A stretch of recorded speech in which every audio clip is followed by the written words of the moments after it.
Hello everyone, कैसे हैं आप सभी दोस्तों। उम्मीद है आप सभी बहुत अच्छे होंगे। स्वागत है आपका हमारे चैनल द अंकुर टॉक पर। दोस्तों, आपने ये तो ज़रूर सुना होगा, अगर आप टीचिंग से जुड़े हुए हैं तो आपने एक बात तो ज़रूर सुनी होगी कि कई देशों में टीचर बनना यूपीएससी क्लियर करने से भी बड़ा माना जाता है।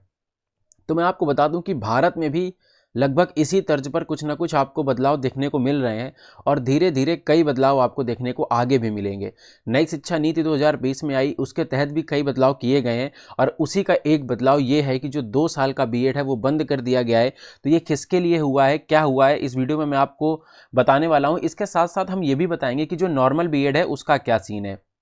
देखिए, ये है दोस्तों वेबसाइट जहां पर ये नोटिस रिलीज की गई है और ये मैं बात करूं तो बात हो रही है आरसीआई यानी कि भारतीय पुनर्विकास परिषद की। ये नोटिस रिलीज की है उन्होंने। एक्चुअल में ये बात की गई है यहाँ पर दोस्तों, जो आपके स्पेशल बीएड वाले थे। स्पेशल बीएड अभी तक आप जानते थे कि 2 ईयर का होता था।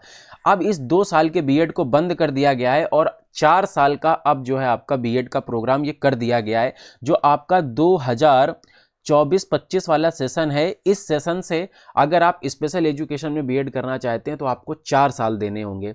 इस नोटिस में यही लिखा गया है। आप अगर देखेंगे यहाँ पर तो यहाँ पे लिखा हुआ है कि discontinued giving approval of 2 year BEd programme for the academic session 2023 and 24, यानी कि 2023-24 वाले सेशन से जो 2 साल का आपका स्पेशल एजुकेशन वाला बीएड था उसे बंद कर दिया गया है।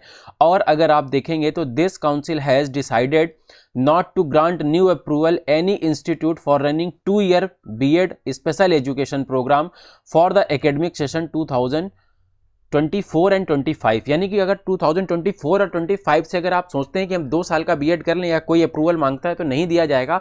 अब उसे 4 साल का अप्रूवल मिलेगा एज पर एनईपी 2020।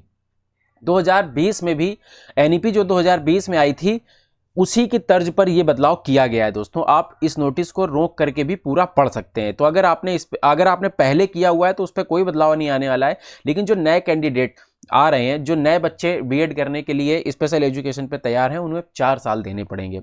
बात कर लेते हैं थोड़ा सा नॉर्मल बीएड वालों की, क्योंकि उनकी भी धड़कनें बढ़ी होंगी, कहीं हमारा बीएड तो नहीं बंद हो गया। लेकिन ऐसा नहीं है। मैं आपको बता दूं कि एनईपी में जो बीएड के ड्यूरेशन को लेकर के आप इसको क्या कहते हैं, भ्रम में ना रहें। मैं आपको यहाँ पे क्लियर कर देता हूँ कि अगर आप दोस्तों ग्रेजुएट हैं तो आपको अभी 2 साल का ही बीएड है। जो नॉर्मल बीएड है, अगर आप ग्रेजुएशन के बाद कर रहे हैं, यानी कि आपने बीए किया हुआ है या बीएससी किया हुआ है, कुछ भी अगर आपने किया है, तो जो आपका बीएड रहने वाला है वो 2 साल का रहेगा। अगर आपने पीजी या मास्टर किया हुआ है तो आपका 1 साल का ही बीएड यानी कि अभी आप कर सकते हैं। और जो इंटरमीडिएट के बाद जिन बच्चों का पहले से ही गोल डिसाइड होता है कि हमें इंटर के बाद टीचर ही बनना है, तो वो इंटर के बाद डायरेक्ट बीएड करते हैं, क्योंकि उनके पास ग्रेजुएशन होता नहीं है। तो 4 साल का फिर वो लोग इंटीग्रेटेड बीएड करते हैं। ठीक, तो उनके लिए अभी ये 4 साल का है। लेकिन मैं आपको बता दूं कि एनईपी में इस चीज को लेकर के भी 2030 तक ही इस तरीके के प्रावधान है। आगे अगर आप देखेंगे एनईपी में कहा गया है कि 2030 के बाद से हम लोग 4 साल का एक इंटीग्रेटेड बीएड कोर्स लेकर के आएंगे। तो 2030 तक अभी तो कोई बात नहीं है। 2030 यानी कि अभी 6 साल आपके पास हैं। 6 साल तक जो भी स्टूडेंट ये करेंगे तो इसी आधार पर कर पाएंगे। ग्रेजुएशन है तो 2 साल का, पीजी है तो 1 साल का, इंटर के बाद तो 4 साल का। ठीक है, बस 4 साल का जो अभी इंटीग्रेटेड टीचर एजुकेशन प्रोग्राम है, यानी कि आईटीईपी, ये सिर्फ स्पेशल एजुकेशन वालों के लिए लॉन्च किया गया है, जो मैंने ये नोटिस आपको दिखाई हुई है। ठीक है, तो एक यही छोटी सी जानकारी थी जो आपको देनी थी। उम्मीद करता हूं आपको वीडियो पसंद आई होगी। तो लाइक जरूर करिएगा, शेयर जरूर करिएगा और चैनल को सब्सक्राइब करना बिल्कुल भी ना भूलें। मिलते हैं आपसे अगली वीडियो में, तब तक के लिए जय हिंद, जय भारत।